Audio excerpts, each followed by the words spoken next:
Another beautiful day on Massage 2ABB. Let me just go ahead and grab my morning cup of joe and enjoy my non-contractually provided morning breakfast with a little bit of TV. Oh, come on, this thing never seems to work. Yet this There we go. feline is no match for the strength of the mighty alpha hog. This hardy hog will have her feast. Boring. It's me, Fix-It Felipe, here with another fantastic functional Fix-It Absolutely film. not. See that one coming, did ya? You little Whoa, language, Toaster here, please. here's our most favorite kid for the Jeez. My brain is completely fried from making all those super in-depth This looks training interesting. guides. So today I have for you something a little different. This is going to be some quick tips for how you can navigate the world in Satisfactory. Okay, let's slide right into this guide. So we have walking, running, crouching. Okay, enough of that. The world in Satisfactory, formerly known as Massage 2ABB, is utterly massive and it's filled with plenty of hazards, such as dangerous fauna, smelly rocks, and cute creatures who are suspiciously docile, yet at the same time are no strangers to nuclear assassinations.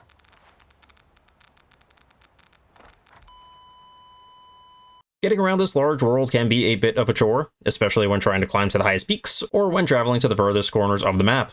But let's go over some methods that you can use to smartly navigate your way around this beautiful game. We shall start with the basics and progress to more advanced methods as we go on. We will briefly cover our standard methods of travel, but we will also break down some of the more controversial methods of travel as well. As always, you can skip to your desired section by clicking on the bookmarks in the description below. Of course, we do have walking as the standard and annoyingly slow way to get around. We also have shift to sprint, space to jump, and C to crouch. But did you know that you can slide? If you're running and you hit the crouch button, you will perform a slide. Sliding is useful to navigate your factory as you can slide under conveyor belts and other such obstacles. But we can chain a jump together with a slide to perform a slide jump. If we jump at the end of a slide, we maintain our momentum going from the slide and going into the jump, which can toss us forward at an even greater distance than just a regular slide. We can use this to more effectively move around the world quicker to satisfy all your movement purposes, and once you start doing this, you will never be able to stop.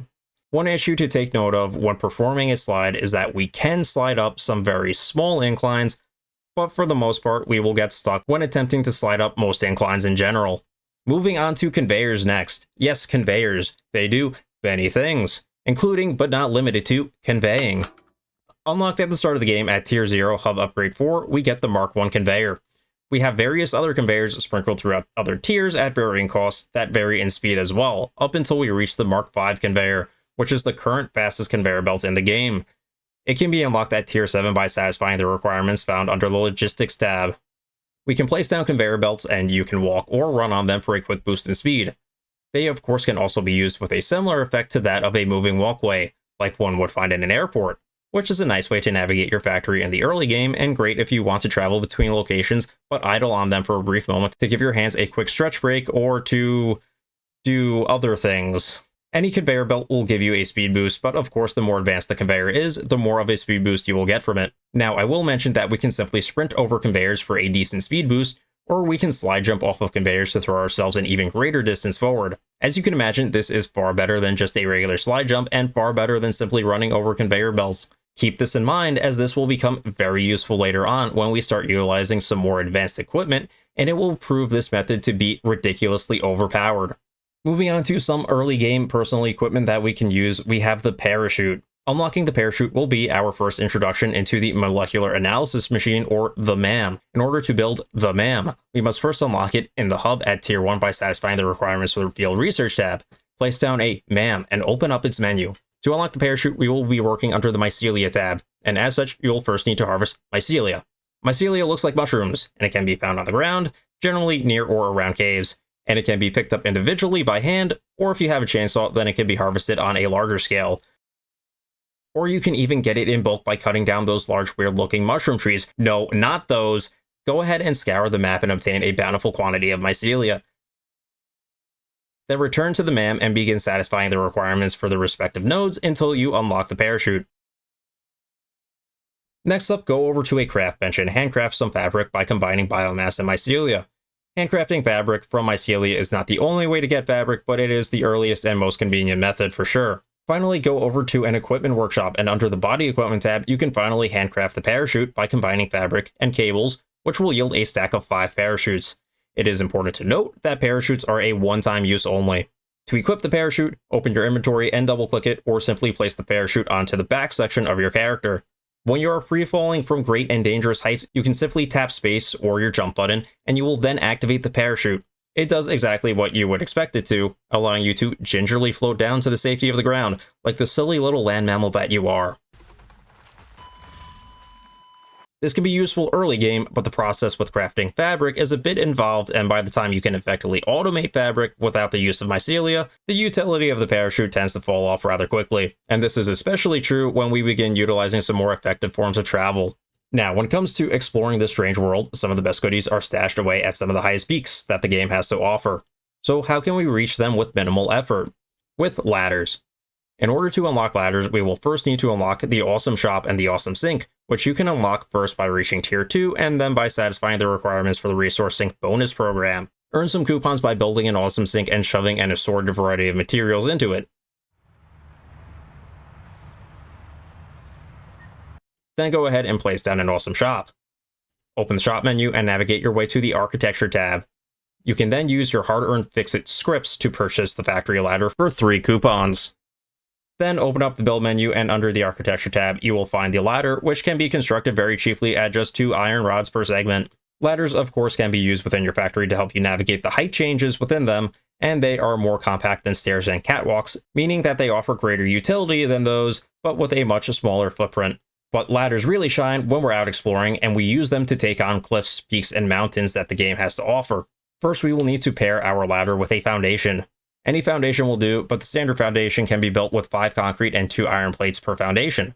When traversing the world to tackle heights, it's a good idea to carry around a large stock of these resources, especially in regards to the iron rods to use in the construction of ladders, as you will be building a lot of these and in far greater quantities than foundations. Now, to put this technique to work, we can start by clipping foundations into the terrain.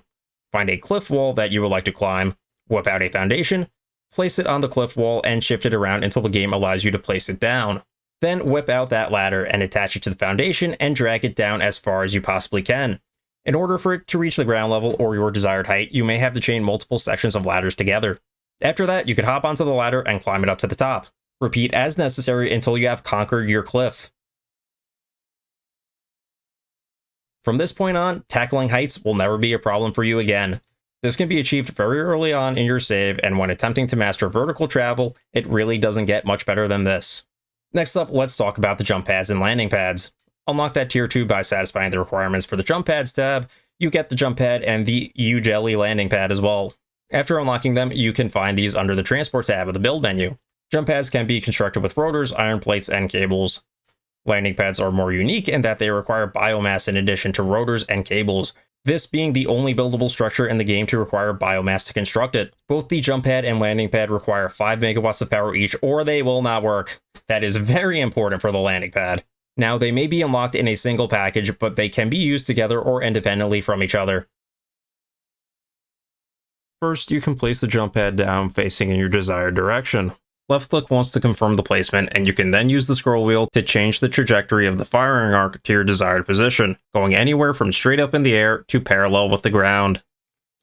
Left click again to confirm your trajectory and to complete your build. When placing down multiple jump pads or landing pads, the full firing arc of all nearby jump pads will become visible, allowing you to better plan out your placement. The presented firing arc of the jump pad is a good estimate, but your actual trajectory will vary depending on how and where you step onto the pad. You can use your movement keys to better guide you and perfect your trajectory while in midair. Also, they can fling you or your friends off of cliffs for whatever reason you might want to do that. Or they can be chained together in increasing height to act as an elevator. In this example, I have these jump pads set up with 2 foundations in between each other and at a 12-meter height distance between them, or better explained as 3 4-meter foundations high between them. Also, I have placed a wall behind the jump pad to act as a backboard so I don't overshoot the target. This was set up using the stock launching arc without making any adjustments to the trajectory. Behold. Again, this is just one example you can use, but experimentation will be required to fit the needs of your factory.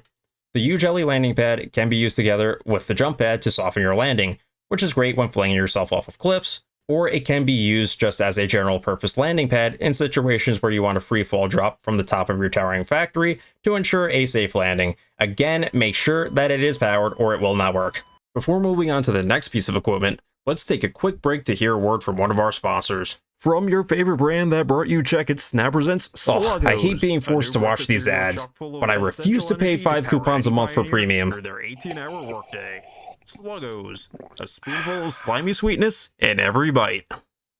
Wow, sponsor, thank you for that. That sure was a product. The Zipline is up next, and it is a nifty little tool that can be used to traverse the power lines that you have spanning across your factory and world. First up, Ziplines are unlocked under the Caterium tree in the MAM, and it can be a bit more involved to unlock. If you haven't unlocked it already, then first you need to manually scour the map for a Caterium node or a Caterium rock, and not cheat. Hey, get off that website! Upon discovering the resource, you can then relentlessly slam your pick into it to harvest the golden shiny goodness. Or just place down a miner, that works too. You can then go to your MAM and begin working your way through the Caterium tree. Eventually, it will branch out into 3 nodes, with one of them being the fabled Zipline. Go ahead and meet those requirements to unlock it. After you unlock that, go to an equipment workshop and you can construct it under the Tools tab with the respective resources, which includes a Xeno Zapper, quick wire, iron rods, and cables. If you need an extra Xeno Zapper, you can build more in the equipment workshop, which you can find under the Weapons tab. Now that you have the fabled Zipline, with it equipped, you can go up to any power line that you have in your factory and simply jump up to it and hold down left click to hook onto the line, and it will zip you across it up until you reach the next subsequent power pole, where it will then kick you off of it. If you're quick and dexterous enough, you can swing around the pole to reach the next subsequent power line to continue zipping, where power poles will bring you to a stop, wall outlets will not, and can be chained together for extra lengthy ziplining opportunities. You can let go of the left mouse button at any time to hop off of the line. The power lines do not need to be powered for the zipline to work, so you can freely place down power poles and cables on an as-needed basis. You can build dedicated power lines specifically used for the zipline so that you can quickly traverse from one factory to the next. Or you can utilize power lines that are already existing in and around your factory to navigate it more efficiently. Your choice. What's great is that you can go both down and up incline lines. This brings a new opportunity, as with this, you can now tackle heights without the use of ladders. It can be a little bit more tricky to set up and can be temperamental at times, but you can simply clip a foundation into a cliff wall, then place a power pole down next to you, then drag out a power line from it and place a power outlet on the side of the foundation that is in the cliff wall, because for obvious reasons, we cannot place a power pole on top of it. Now simply hop onto that power line with your zipline and you could travel up it. But you are going to have to jump off of it at the last second in order to be able to land on top of that foundation. You can rinse and repeat as many times as needed until you reach your desired height. As mentioned, it can be a bit temperamental at times.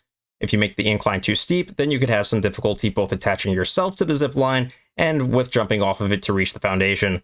In addition, there are general limitations to this, as we cannot make our inclines too steep or we will not be able to use it at all. So the softer the angle that you make it, the easier time you'll have. And one more thing, just be sure you don't whiff your landing. Because of this and the limitations of how steep we can make our lines, it makes it extremely difficult to traverse cliffs even when pairing it with something like the jetpack. When it comes to tackling steep cliffs, ladders are still far superior in this sense.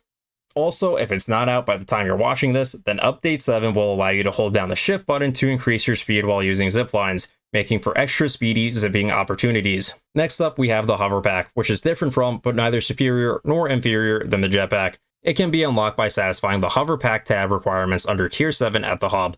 You can craft it at any equipment workshop with motors, reinforced modular frames, computers, and alclad aluminum sheets. Once crafted, you can then equip it into the back slot on your character, and as such, it will replace your jetpack. It is powered by electricity through proximity to anything that carries electricity, including power poles and outlets, power generators, railways, any type of manufacturer or smelter, and even lights, to name a few. It requires 100 megawatts to power it, so make sure you have enough power reserved in your grid to safely use it. With it equipped and powered, you can increase your altitude by holding the spacebar, and you can lower your altitude by holding the crouch button. You can disable the hover pack altogether by double tapping the crouch button. You can increase the general movement speed of the hover pack in all directions of travel by holding your sprint button.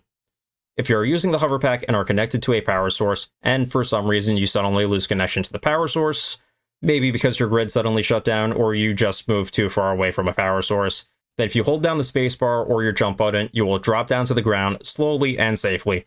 so no need to worry about plummeting to the earth to your inevitable doom if your power suddenly shuts off. But for that to happen, you must be connected to a power source first. Tossing yourself off of a cliff with the hover pack without initially being connected to a power source will render it useless, and you will find out very quickly that you're going to be in a lot of pain. Using the hover pack is great when building things. Simply carry around the required resources to construct power poles and power lines, and you can then extend your power grid as needed to your desired build areas. This allows you to maintain a bird's eye view of your construction site and allows you to navigate it in 3 dimensions. When it comes to building factories, the hover pack is a real game changer. The hover pack is also great for simply navigating cluttered factories, and it can also be used to tackle heights. If you have a power source nearby, then you can simply clip a foundation into the side of a cliff, but in a reasonable distance away from you. Don't go too far, as there is a rather short radius to which the hover pack can reach a power source. Extend your power grid onto that foundation through the use of a power pole or outlet, and now you can hover right up along the side of the cliff. Continue extending as needed until you reach your desired destination. With this method, you could tackle any peak, mountain, or towering factory as long as you have a power source nearby. One important note is that the hover pack will not carry momentum from other forms of travel.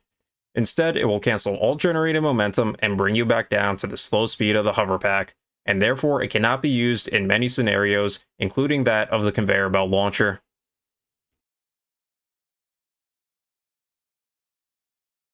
Now, before moving on to more fantastic methods of travel, we're going to take a quick break to hear a word from another one of our sponsors. Pioneers for the Ethical Treatment of Slugs asks you to donate to help save our slow and slimy friends. Not only has the continued development of the planet destroyed most of their natural environment, but the harvesting of their internals to use in power shard construction and in cereal consumption has already led to the extinction of the green power slug. For as little as 1 coupon a day, you can be a savior to a I can't stand these hippies. That reminds me, I'm running low on sluggos. Fix it. Fix it. Because if we play both sides, we can never lose. Wow, that's so sad. Hey Ada, play Death Slugzito. Continuing with the theme of equipment, up next are the Baller Blade Runners. Blade Runners are the hottest fashion item of the season and are a must-have for any pioneer to squeeze into their wardrobe. They can be unlocked with the MAM through the Quartz tree. Open up the MAM, go to the Quartz tab, and first, like with Caterium, you will need to find a quartz node or a quartz rock and mine it. No! Then go to the MAM and unlock the first quartz node, which requires 10 raw quartz. Continue down to the right side of the tree and continue unlocking the subsequent nodes by satisfying their unlock requirements until you reach the Blade Runners node. Go ahead and unlock the Blade Runners and then go to your equipment workshop. You can then handcraft them with silica, modular frames, and rotors. Equipping them will utilize the leg slot on your character. The Blade Runners are an exoskeleton for your legs that increase your overall speed when running by 50%. It also increases your jump height by 100%, which will subsequently increase your jump distance, and it also reduces fall damage, allowing you to take less damage when suffering falls from greater heights. Using the Blade Runners when performing a slide jump will fling you even further and faster than before, making it a must-have piece of equipment.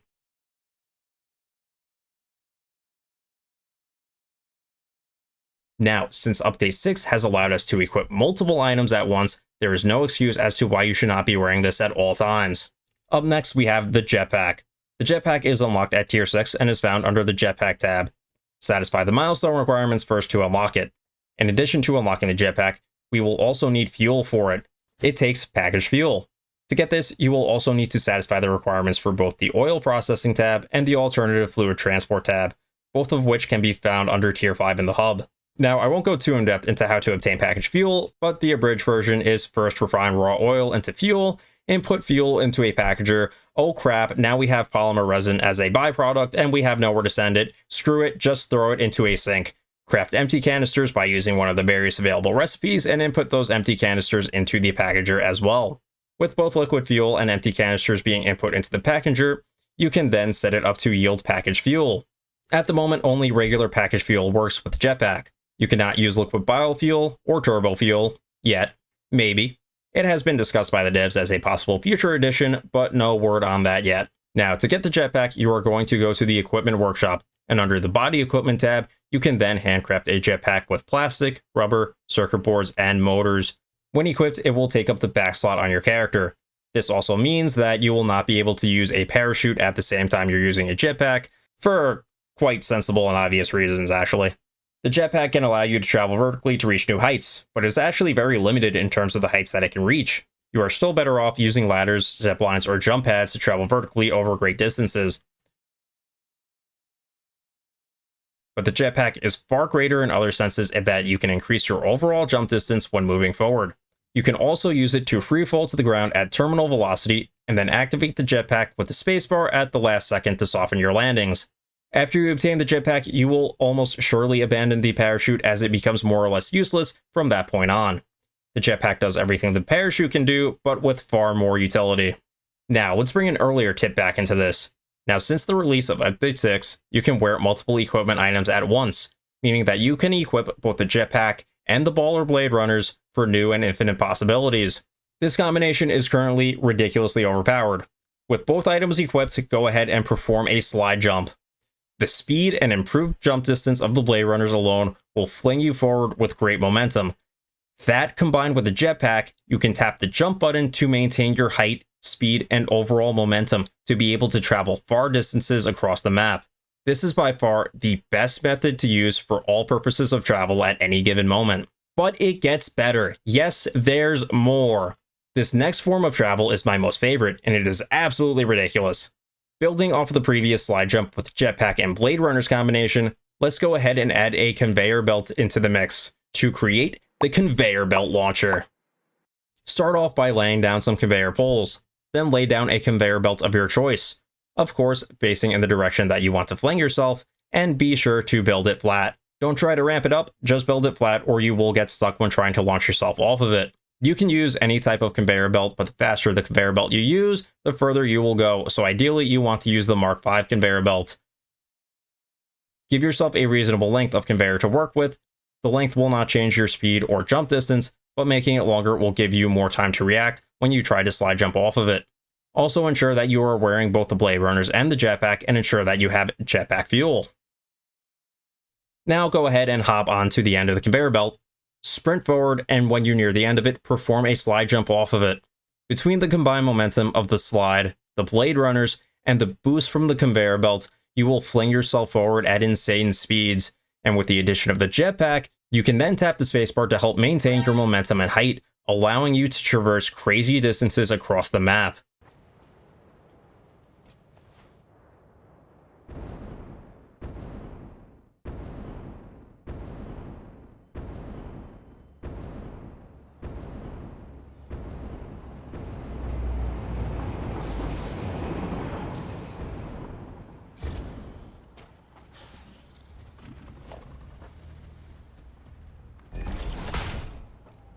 When you're doing this, just make sure that you save a splash of fuel for the landing.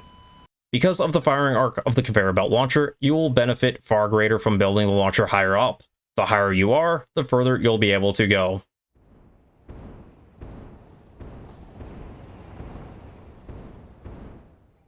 This is an incredible way to travel great distances when you are out exploring the world.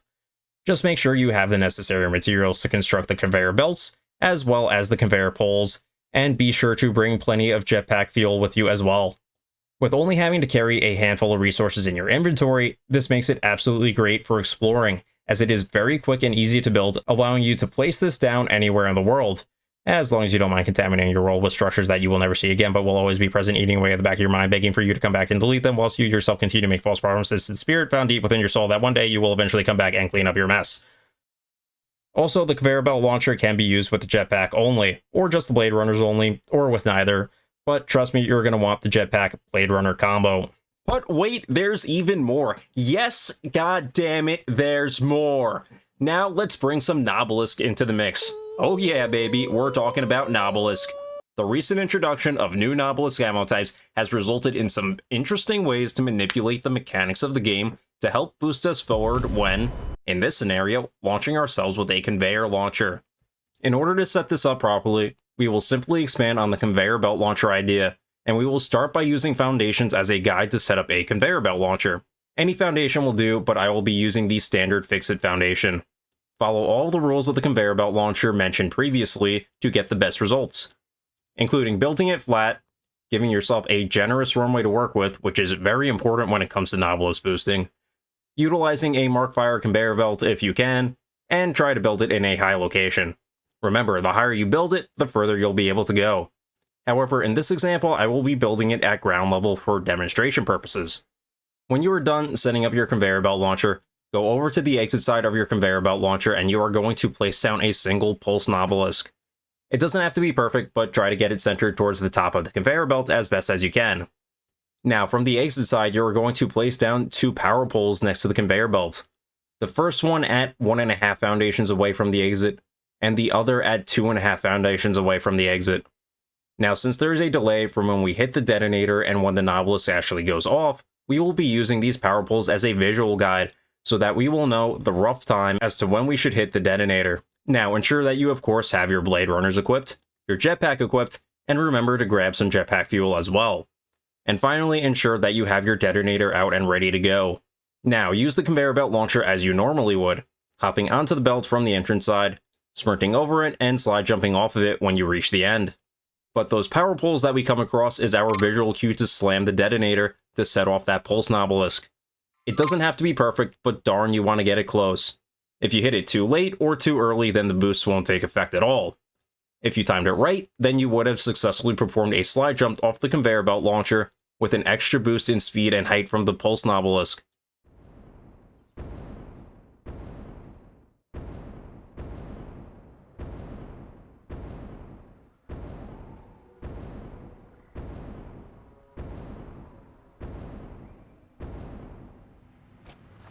Also, if you successfully use the pulse Nobelisk to gain that extra boost, then you will notice that you would have taken an ever so slight amount of damage from the Nobelisk blast.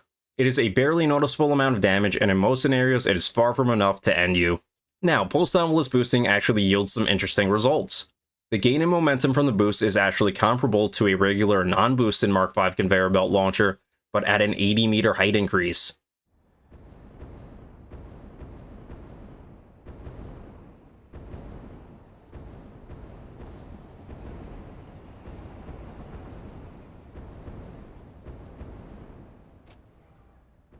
Pulse Nobelisk boosting is difficult to time properly, but with practice this can actually be a very effective addition to take into consideration in regards to your conveyor belt launcher, as when you are out exploring, it is far quicker and more convenient to simply place a pulse Nobelisk at the end of your conveyor launcher to gain a significant increase in your potential travel distance than it is to take the time to build it up higher. However, I'll let the results speak for themselves, and I'll let you determine if this is an adequate method of travel to rival the regular conveyor belt launcher, or if it is nothing more than just a silly little novelty.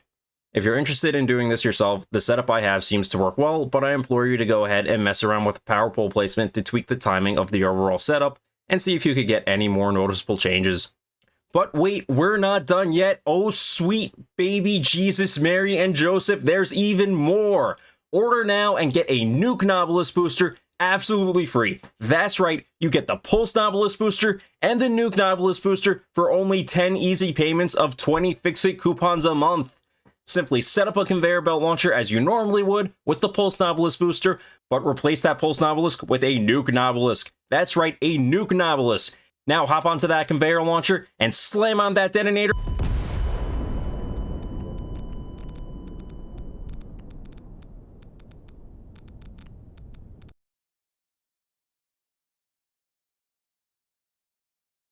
Finally, let's start to finish up this guide with some free bonus content.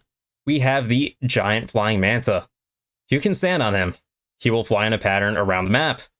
I have yet to name him, so if you got one, then throw it down in the comment section below. An honorable mention to the Hypertube Cannon. I felt that the length of this video was far too long, so I instead put it in its own video. The plus side is that the voiceover recording is already done, so you could expect that video to come out shortly. Also, honorable mentions to our vehiculars. Unfortunately, we will not be tackling these in this video as they are very in-depth topics to discuss, and each category of these vehicles is worthy of their own dedicated video. As a matter of fact, there is already a multi-part guide that I did on trains, so you could go ahead and check that out if you're interested in that. I'll leave links in the description below, as well as a card at the end of the video that you can click on. As for our automotive transportation and drone transportation, they may get their own videos in the future, but I'm not making any promises yet because I've already bit off way more than I can chew with the trains.